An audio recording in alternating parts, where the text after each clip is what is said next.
viewers, an update on GERD. Egypt and Sudan have received a diplomatic setback at the UN Security Council. Ethiopian narrative has prevailed at UN Security Council.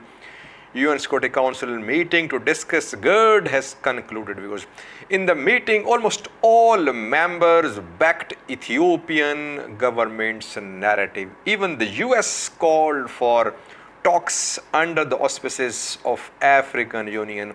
Kenya backed Ethiopian government. Kenya said it was a developmental issue, not a security issue. It was an African issue. African Union should be involved. Russia, China, almost all the countries backed Ethiopian government. Ethiopian government's narrative has prevailed. Sudan and Egypt have suffered a diplomatic setback. Ethiopian Ethiopian water minister pleaded this case at the UN Security Council, Dr. Saleshi.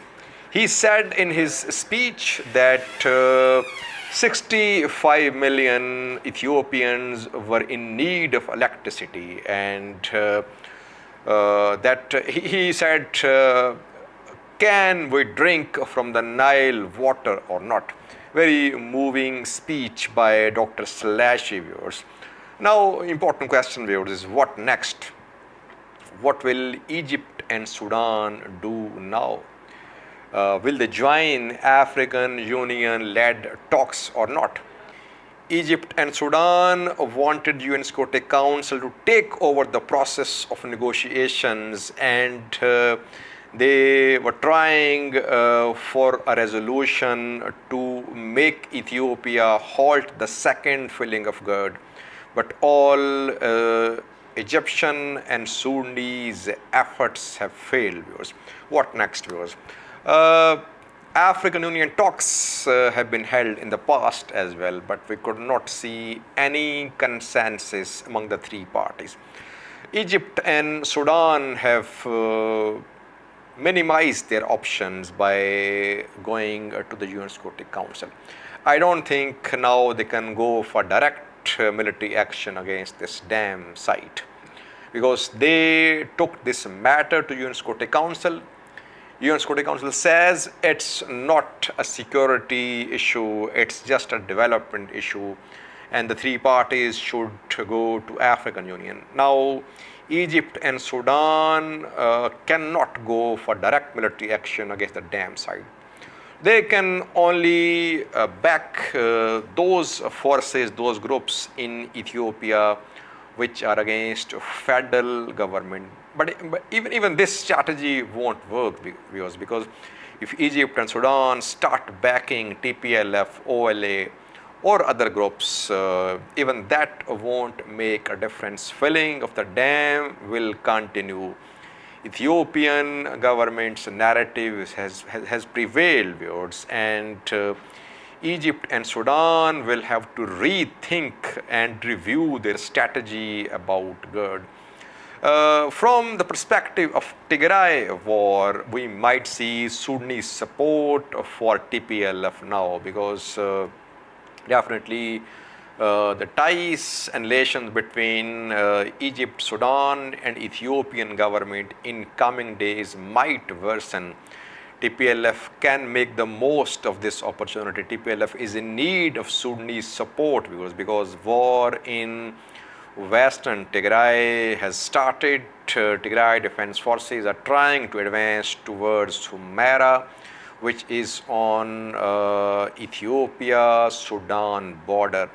And a TPLF official in an interview with Financial Times had claimed that 30,000 TDF fighters were waiting in Sudan. So Sudan's role is very crucial, viewers, and Egypt and Sudan, they have signed a security agreement as well. So we might see Egypt and Sudan backing TPLF and some other groups in Ethiopia as well.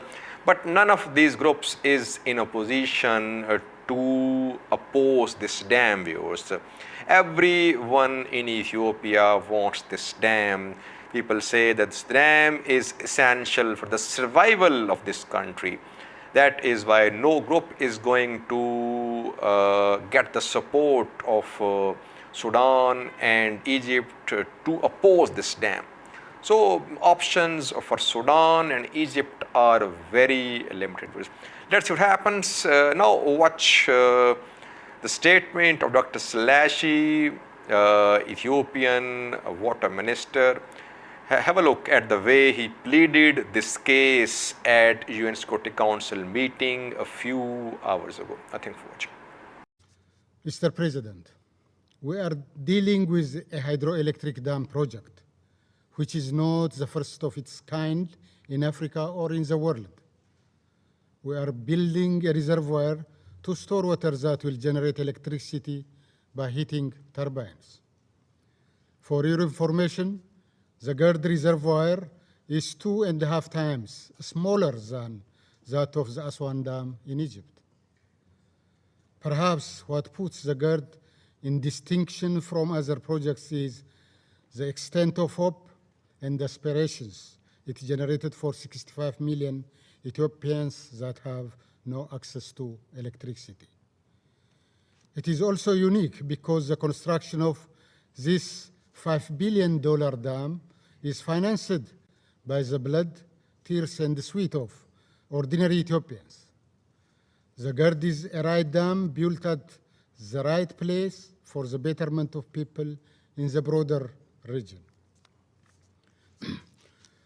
Our unfortunate inability to utilize the Nile River so far is deeply embedded in the psychology of our people. Two famous Ethiopian proverbs underscore this point. Gowwan bishaan keessa dhaabbatee eebota, or Yabbayin lij wuha xammaa'u.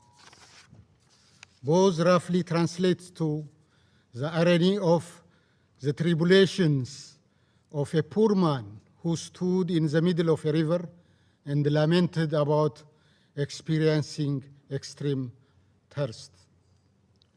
To change this generational lament, we have nowhere to look but the Abai or Nile Basin, in which 2/3 of Ethiopia's water resources is found.